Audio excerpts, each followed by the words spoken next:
Ross was actually the villain of Friends.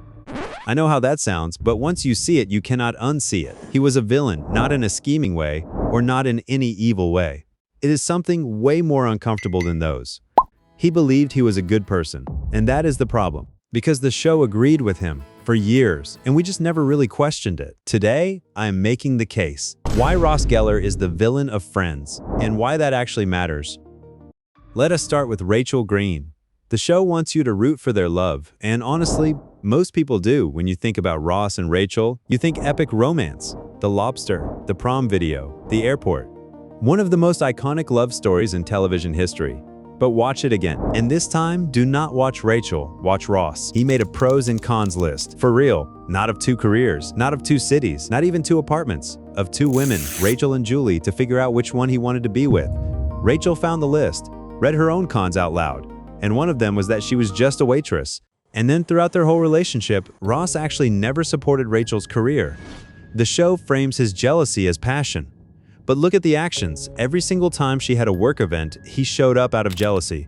Not to support her, out of jealousy. When she got a job that required more of her time, he could not handle it. He went to Bloomingdale's and caused a whole scene because he thought her colleague Mark was a threat. Mark was not a threat. Ross just could not cope with her having a life outside of him. Let's fast forward to series finale. Rachel got an offer of her absolute dream job in Paris with Louis Vuitton. Ross's reaction? Not to support her. Not to have an honest conversation about long distance. He goes behind her back, secretly meets with her former boss at Ralph Lauren, and bribes him with a replica pterodactyl egg to offer Rachel her old job back. He actively interfered with her career, tried to manipulate her professional life, just to keep her in New York. The show framed this as a grand romantic gesture. Really, man?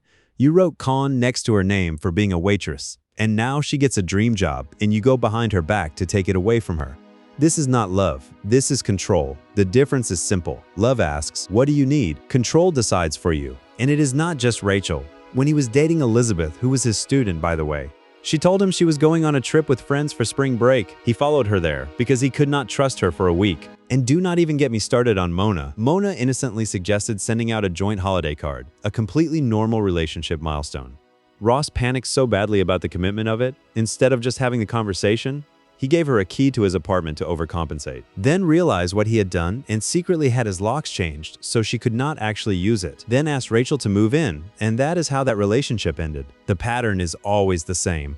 Ross defines the terms of every relationship, and when someone else tries to, he falls apart. Here's something the show did that was genuinely clever, even if it was unintentional. It made Ross the smartest character in the room, and then let him use that PhD like a permanent pass against ever being wrong. Ross has degrees and a doctorate. The show reminds you of this constantly.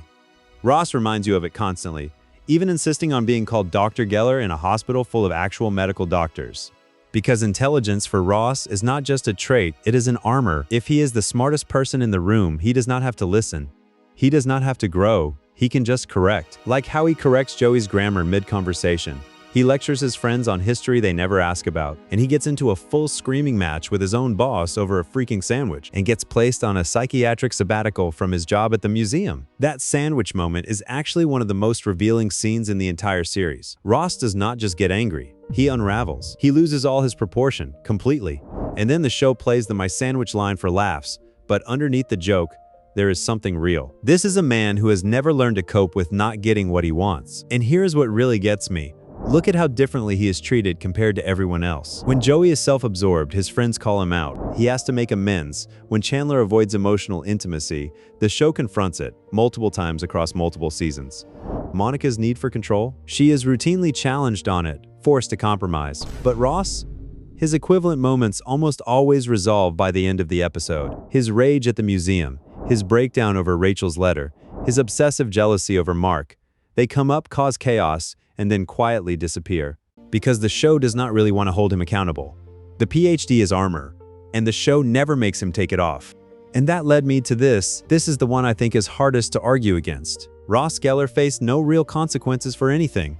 Let me show you the contrast. Monica spends years rebuilding her identity after being overweight as a kid. That insecurity follows her into adulthood and shapes her entire personality. Chandler's emotional unavailability, rooted in watching his parents' marriage collapse at a Thanksgiving dinner table, that is something he actively has to fight against. It almost costs him Monica. Rachel starts as a girl who never paid her own rent, maxed out on daddy's credit cards, and by the end of the series, she turns down a comfortable life in New York to chase her career in Paris. That's a real arc. But Ross gets fired, gets rehired, gets divorced 3 times, remains charming and dateable, lies to Rachel, gets Rachel back, has a complete meltdown at work, gets a sabbatical. Every consequence just bounces off him. And the most damning part of all is the "we were on a break" argument.